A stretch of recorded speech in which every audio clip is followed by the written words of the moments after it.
রাতে পড়ল গাড়ি, তদন্তে পুলিশ। ঘটনা রহিমপুর এলাকায়। গভীর রাতে রহিমপুর পূর্বপাড়া 6 নং ওয়ার্ডে এক চাঞ্চল্যকর অগ্নিকাণ্ডের ঘটনা। দুষ্কৃতীদের আগুনে সম্পূর্ণভাবে পুড়ে ছাই হয়ে যায় একটি নেক্স কোম্পানির এস ক্রস গাড়ি।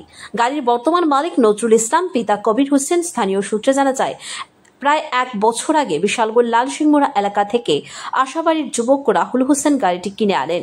মাত্র 2 দিন আগে নজরুল ইসলাম নামক অপর এক যুবক 5 লক্ষ টাকা নগদ এবং বাকি 2 লক্ষ টাকা ইনস্টলমেন্টের মাধ্যমে গাড়িটি কিনে নেন। কিন্তু সেই নতুন কেনা গাড়িটি রাতারাতি আগুনে পুড়ে ছাই হয়ে যায়। রবিবার রাত আনুমানিক 2টোর দিকে অজ্ঞাত দুষ্কৃতিকারীরা পেট্রোল ঢেলে গাড়িতে আগুন লাগিয়ে দেয় বলে অভিযোগ।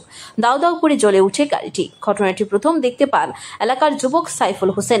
তিনি সঙ্গে সঙ্গে গাড়ির মালিক নজরুল ইসলামকে খবর দেন। পরে পুলিশ ঘটনাস্থলে পৌঁছে তদন্ত শুরু করে।